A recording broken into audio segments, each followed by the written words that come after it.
నమస్తే, welcome back to Deepa TV news. నా పేరు అనుష. వార్తల్లోకి వెళితే జయశంకర్ భూపాల్పల్లి జిల్లాలో దీక్షా దివస్ కార్యక్రమంలో పాల్గొన్న మాజీ మంత్రి ఎమ్మెల్సీ సత్యవతి రాథోడ్ తెలంగాణ తల్లి అంబేద్కర్ జయశంకర్ విగ్రహాలకు పూలమాలలు వేసి బీఆర్ఎస్ పార్టీ కార్యాలయంలో సమావేశం నిర్వహణ.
చూసిన తర్వాత రాష్ట్ర ఏర్పాటు ఏకైక లక్ష్యం అని చెప్పి భావించినటువంటి సందర్భంలో ఆ రోజు ఎవరు ఏ పార్టీలో ఉన్నా తెలంగాణ రాష్ట్రంలో ఉండేటువంటి ప్రతి ఒక్క ప్రజలైంది, ప్రతి కులాన్ని, ప్రతి మతాన్ని, ప్రతి వర్గాన్ని తెలంగాణ రాష్ట్ర ఏర్పాటే మన ఆరాటం, మన పోరాటం.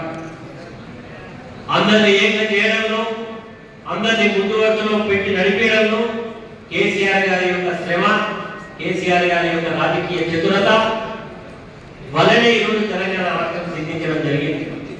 తెలంగాణ రాష్ట్రం సిద్ధించిన తర్వాత తెలంగాణ రాష్ట్రం కేసీఆర్ గారి నాయకత్వంలోనే పెడితేనే తెలంగాణ భవిష్యత్తు బాగుపడుతుందని 2 పర్యాయాలు తెలంగాణ ప్రజలు కేసీఆర్ గారికి అవకాశం ఇచ్చారు.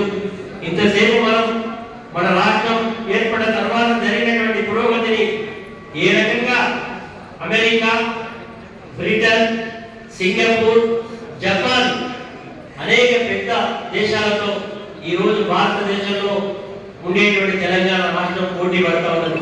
ముఖ్యంగా ఐటీ రంగంలో కానీ, ఫార్మా రంగంలో కానీ, విద్యారంగంలో కానీ ఈరోజు అనేక రంగాలలో ఈ రాష్ట్ర దేశంలో అనేక రాష్ట్రాలున్న అన్ని రాష్ట్రాల కంటే భిన్నగా కేసీఆర్ గారి నాయకత్వంలో 10 సంవత్సరాలలో అన్ని రాష్ట్రాలలో మరి సూచన చూస్తే తెలంగాణ రాష్ట్రం భారతదేశంలో మొదటి స్థానం, 2-3 స్థానాల్లో ఉండగలిగిందంటే కేసీఆర్ గారి దృష్టి వల్లనే సాధ్యమైందని ఈరోజు ప్రత్యేకంగా చెప్పాల్సిన అవసరం ఉందని ఈ సందర్భంగా గుర్తు చేస్తాను.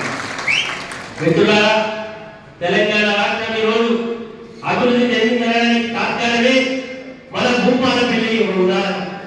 భూపాలపల్లి ఎట్లుండే తెలంగాణ రాష్ట్రం రాకపోయినప్పుడు సమైక్య రాష్ట్రంలో మొట్టమొదటిసారి శాసనసభ్యుడు ఈ నియోజకవర్గం ఏర్పడిన నాడు ఇక్కడికి నుంచి వరంగల్ నుంచి ఇక్కడికి రావాలంటే 2.5-3 గంటలు తప్పితే ఇక్కడికి వచ్చేటువంటి పరిస్థితి.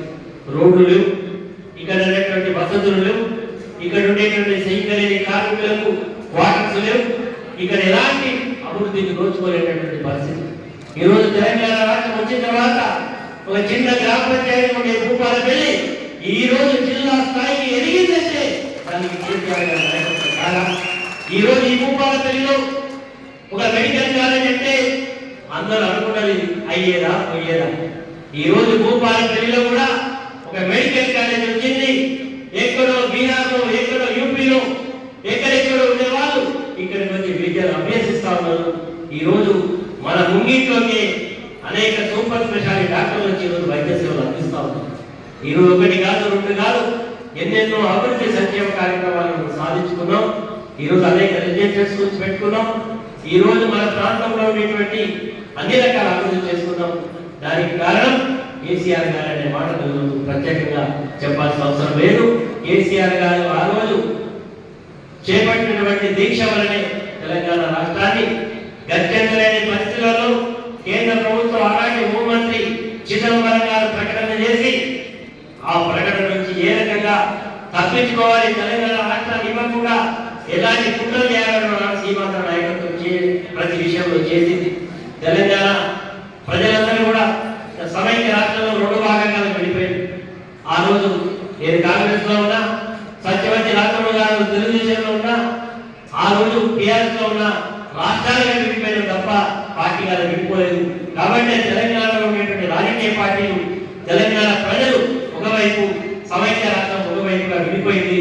చివరికి గత్యంతరలేని పరిస్థితులలో కేంద్ర ప్రభుత్వం చివరి అంశంలో ఇవ్వనటువంటి తెలంగాణ రాష్ట్రాన్ని అనేక ఒత్తిళ్ల వల్ల, అనేక సకల జన సమ్మె వల్ల సింగరేణి కార్మికులు బొగ్గుబాయిలు దిగకుండా, ఉత్పత్తి చేయకుండా ఉండడం అనేది సాధ్యమైందనే విషయాన్ని నేను ఈ సందర్భంగా గుర్తు చేస్తా ఉన్నా. మిత్రులారా, జరిగినటువంటి తెలంగాణ 10 సంవత్సరాలలో ఎంతో పురోగతి సాధించడం, పేదవాడి ఆత్మగౌరవాన్ని నిలబెట్టడం, రైతుల ఆత్మహత్యలు నివారించగలిగినాం, నిరుద్యోగ యువతకు ప్రభుత్వ ఉద్యోగాలే కాకుండా ప్రైవేట్ రంగంలో ఉపాధిని కల్పించడం, ప్రతి ఇంటికి మంచినీరు ఇచ్చడం, మేలైన 24 గంటల కరెంట్ ఇచ్చడం, తెలంగాణ రాష్ట్రం ఈ రోజు అన్ని రంగాల్లో కూడా ముందు వరుసలో ఇచ్చినాం. కానీ దురదృష్టవశాత్తు ఈ రోజు అధికారంలో ఉండేటువంటి పార్టీ అనేక హామీలు గుర్తించి మనం చేస్తున్న వాటికి అన్నిటి కూడా మరి ఈ రోజు మితిమీరిన హామీలు, ఆశలు కల్పించడం వల్ల ప్రజలు 2 పర్యాయాలు మరణించేది, ఒకసారి మార్పుతుందామని అనుకోవడం వల్ల ఈ రోజు అధికార మార్పు జరిగింది. కానీ ఏం జరిగింది? ఈ రోజు అధికార మార్పు జరిగిన ఈ సంవత్సర కాలంలో ఎక్కడైనా పురోగతి సాధించిందా? ఇచ్చిన హామీలు అమలు చేసిందా? రైతులకు ఇచ్చే రైతు బంధు పడుతున్నదా? రుణమాఫీ అయిందా? 2000 పెన్షన్ 4000 అయిందా? మహిళలకు ఇచ్చేటువంటి 2500 పెన్షన్ వచ్చిందా? ఈ రోజు ఉద్యోగాలు భర్తీ చేయడంలో నోటిఫికేషన్ వచ్చినాయా? ఎక్కడ కూడా ఏమి జరగలేదు. ఏం జరిగింది అంటే ఈ యొక్క సంవత్సర కాలంలో బీఆర్ఎస్ పార్టీ శ్రేణుల మీద కక్షలు పెరిగినాయి. ఈ రోజు కేసీఆర్ గారికి పేరు తెచ్చేటువంటి కుట్ర జరుగుతా ఉన్నది. ఈ రోజు మన నాయకత్వాన్ని ఏ రకంగా కంట్రోల్ చేయాలనే ప్రయత్నం జరుగుతుంది తప్ప ఎన్నికల హామీలు 100 రోజుల్లో అమలు చేస్తారనే మాట మాత్రం అమలు జరగలేదు. సంవత్సరమై ఇప్పటికి కూడా కాలయాపన జరుగుతూ ఉన్నది. కాబట్టి ఈ రోజు యొక్క దీక్షా దివాస్ ద్వారా మళ్ళీ మనందరం కూడా ఒక పట్టుదల, ఒక అంకిత భావం, తెలంగాణ రాష్ట్రంలో ఉండేటువంటి మనం పోరాడి సాధించుకున్న తెలంగాణ ముందు వరుసలో మరి ముందుకు పోవాలంటే ఈ రోజు ప్రజలు మనకు ప్రతిపక్ష పాత్ర ఇచ్చింది. సమర్థవంతంగా ప్రతిపక్ష పాత్రను పోషిద్దామా లేదా? పోషిద్దామా లేదా? ఖచ్చితంగా మనం పోషించాలి. ఈ రోజు అన్యాయంగా ఎక్కడైనా ప్రభుత్వం చేసేటువంటి ప్రతి కార్యక్రమాన్ని ప్రశ్నిస్తాం. ఎన్నికల హామీలు అమలయ్యాక వీళ్ళ విభజిస్తాం. పేద ప్రజలకు అండగా ఉంటామని బీఆర్ఎస్ పార్టీ శ్రేణులు ముందు వరుసలో పోరాటం చేయాల్సినటువంటి సమయం ఆసన్నమైందని సందర్భంగా గుర్తు చేస్తూ, మరి ఇంకా చాలా మంది పెద్దలు మాట్లాడేది ఉంది. తప్పకుండా మనం ఈ రోజు కేసీఆర్ స్ఫూర్తితో మరొకసారి ఈ రాష్ట్రం, ఈ దేశంలో కూడా ప్రభుత్వం ఏర్పడేటువంటి ప్రభుత్వం మరి ఈ రోజు సన్నాయి వస్తూ 8 మంది పార్లమెంట్ సభ్యులు ఈ రోజు వారికి అవకాశం ఇచ్చారు. ఈ రోజు సంవత్సర కాలమే ఎక్కడ కూడా తెలంగాణ విషయంలో వివక్ష చూపెడుతూ ఉన్నారు. ఈ రోజు రాజకీయంగా అధికారంలో రావాలనే కాంక్ష ఉన్నది తప్ప అన్ని రాష్ట్రాలను ఈ రోజు యూపీ చూసినట్టుగా, ఎక్కడో మధ్యప్రదేశ్ చూసినట్టుగా, వారి అధికారంలో రాష్ట్రాలను చూసినట్టుగా తెలంగాణ రాష్ట్రాన్ని చూస్తలేదు. 8 మంది పార్లమెంట్ సభ్యులున్నా మనం రావాల్సినటువంటి నిధుల వాటాలు ఆ స్థాయిలో రావడం లేదు. కాబట్టి ఈ రోజు 2 ప్రభుత్వాల మీద మనం పోరాటం కొనసాగించాలి. అది కేంద్ర ప్రభుత్వమైన, రాష్ట్ర ప్రభుత్వమైనని ఈ సందర్భంగా తెలియజేస్తూ, ఈ రోజు మనందరం కూడా కేసీఆర్ గారి గత స్మృతులను నెమరు వేసుకుంటూ పోరాటం చేసినటువంటి సందర్భాలను గుర్తు చేసుకుంటూ, నిజంగా భూపాలపల్లికి ఒక చరిత్ర ఉంది. ఈ రోజు మన పార్టీలో ఉండేటువంటి మన చాలా మంది నాయకులు, సింగరేణి కార్మికులు కావచ్చు, మన జాగృతి నాయకులు కావచ్చు, మనకి ఈరోజు బీఆర్ఎస్ పార్టీ దాదాపు చాలా రోజుల పాటు ఒక సంవత్సరానికి ఎక్కువ మరి దీక్షను కంటిన్యూగా నడిపినట్టు చరిత్ర ఈ భూపాలపల్లి గడ్డకుందనే మాట కూడా ఈ సందర్భంగా గుర్తు చేస్తూ అనేక మంది స్ఫూర్తి వల్ల వచ్చినటువంటి తెలంగాణ రాష్ట్రంలో మరి ఇప్పుడిప్పుడే పురోగతి 10 సంవత్సరాలు ఎంతో సాధించుకున్నాం. దురదృష్టవశాత్తు సంవత్సర కాలం నుంచి అన్ని కార్యక్రమాలు బ్రేకులు పడ్డాయి. మరి ఈరోజు ఏ రకంగా మరి రేవంత్ రెడ్డి గారి పరిపాలన చేస్తా ఉన్నారు, ప్రాజెక్టుల పేరు మీద దళితుల మీద గిరిజనుల మీద ఎలాంటి దాడులు జరుగుతా ఉన్నాయో మనం చూస్తా ఉన్నాం.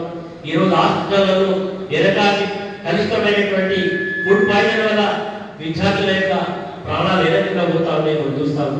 కాబట్టి మిత్రులారా, మళ్ళీ మరొకసారి మనమందరం కూడా ఉద్యమ బాట పట్టాలి.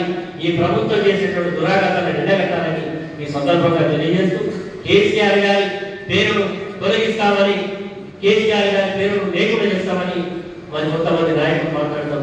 నేను చెప్తా ఉన్నా, ఈ సూర్యచంద్రుడు ఉన్నంత వరకు తెలంగాణ రాష్ట్రంలో ప్రతి బిడ్డ ఖచ్చితంగా కేసీఆర్ గుర్తుంచుకుంటాడు. కేసీఆర్ గారి పేరు ఖచ్చితంగా ఉంటుంది.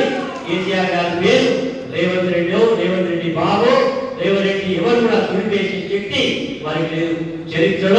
చరిత్రకారులు ఆ రోజు దేశ సంగ్రామం కొరకు పోరాటం చేసినటువంటి మహాత్మా గాంధీ గారి పేరు ఎట్లయితే ఈ రోజు దేశంలో ఎప్పటికీ నిలబడుతూ ఉన్నదో, తెలంగాణ సమాజం ఎప్పుడు కూడా కేసీఆర్ గారి గుర్తించుకునే మాటలు కూడా గుర్తు చేస్తా ఉన్నారనే మాట గుర్తు చేస్తూ, మిత్రులారా, ఈ రోజు చాలా పనుల సీజన్, కోతలు ఉన్నాయి.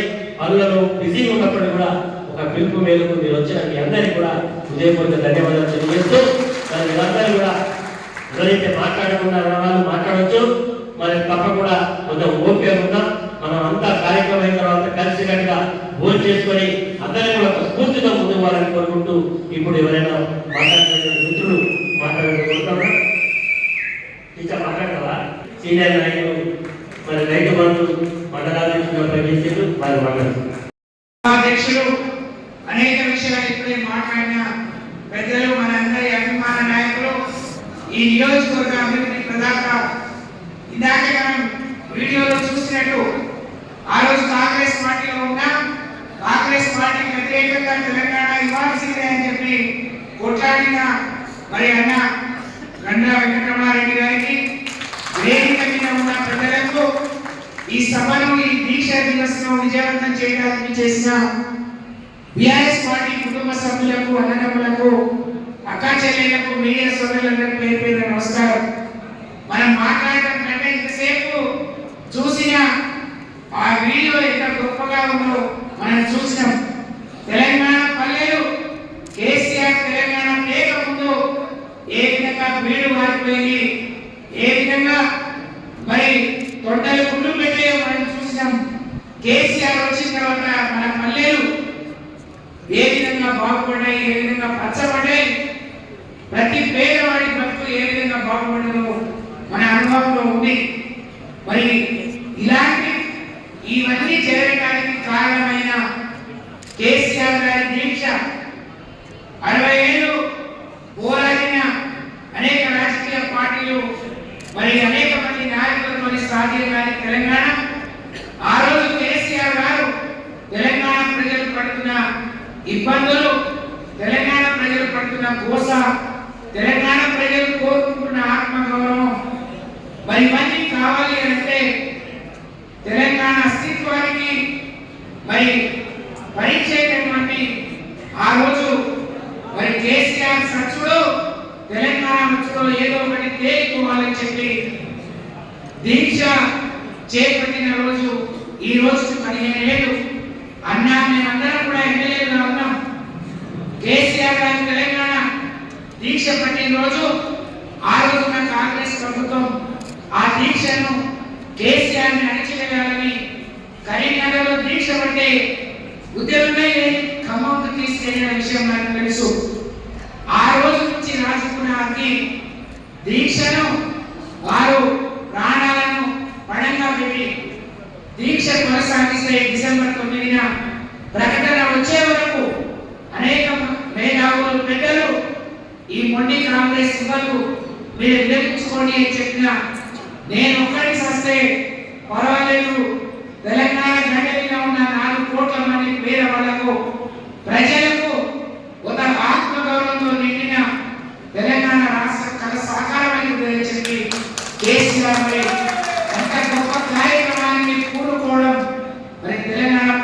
వచ్చిన సంగతి మనకు తెలుసు.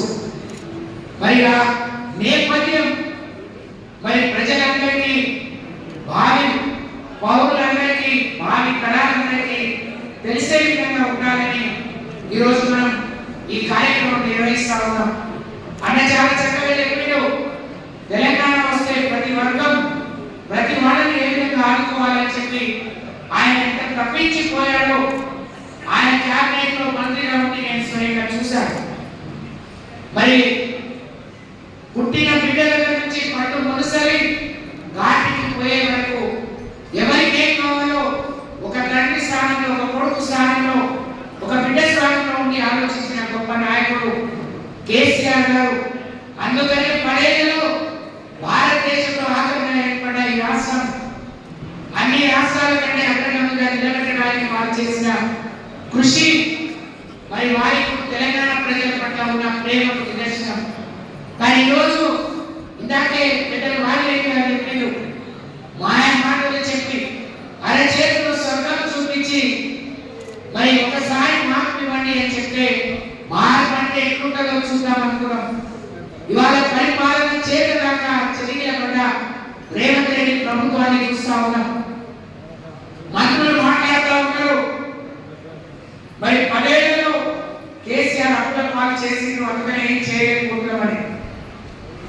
ఒక అధికారంలోకి ప్రభుత్వాన్ని ఏర్పాటు చేయాలనుకునే నాయకులకు రాష్ట్ర ఆర్థిక పరిస్థితుల్లో తెలియని మరి మూర్ఖత్వం ఉంటే, మరి ప్రజలు ఇటువంటి వాళ్ళని ఎన్నుకుంటే నిజంగా ఇది చాలా బాధాకరం, దురదృష్టకరం. ప్రజలందరూ ఆశగా కేసీఆర్ ఎప్పుడు బయటకు వస్తారా, ఎప్పుడు కేసీఆర్ మళ్ళీ తిరిగి ఎన్నికలు వస్తే కేసీఆర్ ఎప్పుడు ఎన్నుకుంటామా అని ఎదురు చూస్తున్న పరిస్థితి గ్రామాల్లో, ఖండాల్లో, రైతాంగంలో కనిపిస్తా ఉంది. ఏం చెప్పిన రోజు అమ్మా నీకు 2000 వస్తుంది, మరి 4000 కావద్దా, నీకు అత్తకే వస్తుంది కూడలు వద్దా అంటే అందరూ నమ్మినాం. రైతులు మధ్యగా ఉంటే అప్పుడప్పుడే నిలదొక్కుంటుంటే 10,000 సరిపోదు 15,000 ఇస్తా అని నమ్మినాం. కానీ అసలుకే మోసం చేసిన రేవంత్ రెడ్డిని వాళ్ళు చూస్తా ఉన్నాం. ఇవాళ రోజుకు బిడ్డ గురుకులాలు, పాఠశాలలో బిడ్డలాగా రాలిపోతుంటే ఆ సోయి లేని వాళ్ళు మరి రోజుకు ఒకసారి ఢిల్లీకి పోయి ఇవాళ 29వసారి ఢిల్లీకి పోతున్నాడు. నిన్న మన పక్కనే ఉన్న మంత్రి గారు మాట్లాడుతున్నారు, మధ్యాహ్న భోజనంలో గురుకులాల్లో విద్యార్థులు విషపు ఆహారం తిని ఇబ్బంది పడతారని దీంట్లో కూడా రాజకీయ కుట్రకోవడం ఉంది, త్వరలో బయట పెడతామని మాట్లాడుతున్నాడే. ఇలా సిగ్గట్టే లేదా అని నేను ప్రశ్నిస్తా ఉన్నా. మీకు సిగ్గు శరం ఉంటే పరిపాలన మీద దృష్టి పెట్టండి. మీరు ఓట్లు వేయించుకొని గెలిచిండ్రు, అధికారంలో ఉండే అహం పెరగడం, దురహంకారంతో మాట్లాడడం కాదు, మనసు పెట్టి మరి రాష్ట్రంలో ఉండే ప్రజల్ని మరి వాళ్ళ సొంత బిడ్డలాగా చూసుకున్నప్పుడే, కేసీఆర్ లాగా చూసుకున్నప్పుడే మీరు అర్హులు తప్ప నిజంగా ఈ రాష్ట్రాన్ని పాలించే నైతిక హక్కు ఈ రేవంత్ రెడ్డి గారి మంత్రులకు కానీ లేదు అని చెప్పి నేను సందర్భంగా తెలియజేస్తా ఉన్నాను. బిడ్డలు ఎక్కడెక్కడో రాష్ట్రంలో స్కూళ్ళలో ఆహారం కలుషితమైతే అక్కడ కూడా కుట్ర ఉందని మాట్లాడే మూర్ఖులను ఏ విధంగా బుద్ధి చెప్పాలో రాబోయే రోజుల్లో కాలం నిర్ణయిస్తుంది. కానీ మనందరి బీఆర్ఎస్ పార్టీ కార్యకర్తలుగా గ్రామీణ ప్రాంతాల్లో వచ్చి రైతులు బాగుపడుతుంటే మరి కళ్ళనిండా చూసిన వాళ్ళుగా మన కోవిడ్ వస్తే మా జీతాలు బంద్ అయినాయి, రైతు బంధు మాత్రం బంద్ కాలేదు. కోవిడ్ వచ్చి కళ్ళతో వచ్చే కాండం పెట్టి రైతు దానికి కొన్న రాష్ట్రాన్ని, రాష్ట్ర ప్రభుత్వాన్ని కేసీఆర్ని మన ఊళ్ళలో చూస్తున్నాం. ఒక బిడ్డ గర్భం కాస్తే కడుపు నిండా అన్నం పెట్టిన ఒక తండ్రిని కేసీఆర్ రూపంలో చూస్తున్నాం. ఒక బిడ్డకు పెళ్లి సంబంధం వస్తే లక్షల రూపాయలు ఇచ్చి ఆదుకున్న ఒక మేనమామను మనం చూసినాం. ఇవాళ చెప్పుకుంటూ పోతే అనేక రకాలుగా కేసీఆర్ మనకు కనిపిస్తా ఉన్నాడు. మరి అలాంటి కేసీఆర్ తెలంగాణ రాష్ట్ర ప్రజలకు ఒక రక్షణ కవచం, తెలంగాణ రాష్ట్ర ప్రజల ఆత్మ గౌరవానికి ఒక ప్రతిబింబం. అలాంటి నాయకుడు తిరిగి నిలదొక్కాలి అంటే బీఆర్ఎస్ పార్టీ శ్రేణులుగా, కార్యకర్తలుగా, నాయకులుగా బీఆర్ఎస్ పార్టీని చేసిన గొప్ప, ఇవాళ కాంగ్రెస్ పార్టీ ప్రజలకు చేసిన మోసాన్ని ప్రతి స్థాయిలో, ప్రతి రచ్చబండ మీద, ప్రతి వేదిక మీద, ప్రతి స్థాయిలో, ప్రతి ఇంటికి తెలియజెప్పాల్సిన అవసరం మన పైన ఉంది. అలాగే తెలంగాణ కళ సాకారం ఏ విధంగా అయిందో మరి ఈ తరానికి తెలియజెప్పాల్సిన అవసరం మన పైన ఉంది అని చెప్పి తెలియజేసుకుంటూ, దాంట్లో భూపాలపల్లికి ఒక ఘనమైన చరిత్ర ఉంది, ఘనమైన కీర్తి ఉంది. ఆ రోజు కేసీఆర్ ని ముందుకు నడిపించిన ఆ మహానుభావుడు జయశంకర్ సారు మరి ఇక్కడి బిడ్డ, ఆయన పేరు మీదనే జిల్లా ఏర్పాటు చేసుకోవడం, వాళ్ళ ఈ జిల్లా మరి పరిస్థితి ప్రశ్నార్థకమైన తరుణంలో ఆ రోజు అన్నట్టు కుగ్రామమైన భూపాలపల్లి వాళ్ళ జిల్లా కేంద్రంగా ఇవాళ వేరే రాష్ట్రాల విద్యార్థులు ఇక్కడ చదువుకోవడమే కాదు, మన పక్కన ఉన్న రాష్ట్రాల నుంచి అనేక మంది మరి పేదవాళ్ళు వచ్చి ఇక్కడ వైద్యం తీసుకున్నటువంటి పరిస్థితి మనం చూసాం. మనం రైతు కొనుగోలు కేంద్రాలు అంటే ఛత్తీస్గఢ్ నుంచి అక్కడ కొనేవాళ్ళు లేక ఇక్కడికి వచ్చి అమ్ముకున్న పరిస్థితి చూసాం. అందరినీ కడుపులో పెట్టుకున్న కేసీఆర్ ని మనం చూసాం. కానీ ఏం మాట్లాడినా ఒక చౌకబారులాగా, మరి ఒక గల్లీ లీడర్గా, ఒక వీధి రౌడీలాగా మాట్లాడే ఇవాళ ఈ రాష్ట్ర ముఖ్యమంత్రిని, మంత్రులను చూస్తా ఉంటే ప్రజలంతా అసహించుకుంటున్నారు. వీరికి బుద్ధి చెప్పే రోజులు మరి దగ్గరలో ఉన్నాయి. కానీ ఈ లోపు అన్నట్టు ఏదైతే ప్రజలకు హామీ ఇచ్చి మోసం చేసి అధికారంలోకి వచ్చిందో ఆ హామీలన్నీ నెరవేర్చే క్రమంలో ప్రజలకు అండగా నిలబడాల్సిన అవసరం బీఆర్ఎస్ పార్టీ కార్యకర్తలుగా మనందరిపైన ఉంది అని చెప్పి ఈ సందర్భంగా తెలియజేసుకుంటూ, దానికి మనం అందరం సన్నద్ధులు కావాలి అన్న పెద్ద మరి వారన్నట్టు ఈ రోజు అన్న ఎన్నికలకు ఇంకా 4 ఏళ్ళు ఉంది, మా ఎన్నికలకు ఇంకా 4 ఏళ్ళు ఉంది. కానీ ఈ రోజు రాబోయే ఎన్నికలు మీరందరూ గ్రామాల్లో సర్పంచ్లుగా, ఎంపీటీసీలుగా, జెడ్పీటీసీలుగా, ఎంపీపీలుగా, సింగిల్ విండో చైర్మన్లుగా మీ నాయకత్వానికి పరీక్ష రాబోతుంది. మరి కాబట్టి ఆ రోజు మనం చేసేది ఏంటి? ఇవాళ ఆ వీడియో చూస్తుంటే ఎంత గొప్పగా పల్లె ప్రగతి గురించి, మరి ఒక చనిపోతే గౌరవంగా మరి సాగనంపాలని ఒక గొప్ప ఆలోచన చేసిన నాయకుడి గురించి చెప్తుంటే ఒళ్ళు జలధరిస్తా ఉంది. మనం ఎప్పుడో చిన్నప్పుడు చూసిన పంట పొలాలు, పంట కాలువలు, ఎండాకాలంలో చెరువుల మొత్తాలు, అలుగులు మనం చూసినాం. ఎక్కడ చూసినా జాబులు రాసులు పోసుకొని అమ్ముకున్నాం. కానీ ఈరోజు అక్టోబర్, నవంబర్లో ఉన్న చేప పిల్లలు పోస్తున్నారంటే ఏ అదనీలో మరి ఎప్పుడు రైతుకు ఎప్పుడు ఎవరికి ఏం అవసరమో తెలియని సోరిలేని సన్నాసుల ద్వారా మనకు వాళ్ళకు రావడం మనం చేసుకున్న దుర్దృష్టం. ఇలాంటి వాళ్ళకు బుద్ధి చెప్పడానికి మనం ఇంకా రెట్టింపు ఉత్సాహంతో, రెట్టింపు చైతన్యంతో బీఆర్ఎస్ పార్టీ సైనికులుగా పని చేయాల్సిన అవసరం ఉంది. ఈ రోజు అన్నపడే కష్టం, కేసీఆర్ పడే కష్టం మీ అందరి కోసం, మీరందరూ నాయకులు అవ్వడం కోసం. కాబట్టి ఈ విషయాన్ని ఎప్పటికప్పుడు ప్రజలకు గుర్తు చేస్తూ, తెలియజెప్తూ బీఆర్ఎస్ పార్టీ నాయకులుగా మనం మరింత దృఢంగా పనిచేయాలని మరి మీ అందరికీ కూడా నేను మనవి చేసుకుంటూ, ఇవాళ ఇంత ఆలస్యమైన 6 నుంచి 8 వరకు తెలంగాణ తల్లి విగ్రహం, అమరవీరుల స్తూపం, అంబేద్కర్ విగ్రహం, జయశంకర్ సార్ యొక్క విగ్రహానికి పూలమాల వేసిన తర్వాత ఇప్పటి వరకు ఇంత ఉత్సాహంగా మీరందరి కార్యక్రమాన్ని జయప్రదం చేసినందుకు మీ ఆడబిడ్డగా కేసీఆర్ గారు మరి పంపిస్తే వారి కఠినంగా ఇక్కడికి వచ్చి వారి తరఫున మన నాయకుడి మరి స్ఫూర్తితో మనం ముందుకు కలుగుతామని మీకు 2 చేతులు జోడించి శిరస్సు వంచి నమస్కారాలు తెలియజేసుకుంటూ సెలవు. జై తెలంగాణ, జై తెలంగాణ, జై కేసీఆర్, జై కేసీఆర్. తెలంగాణ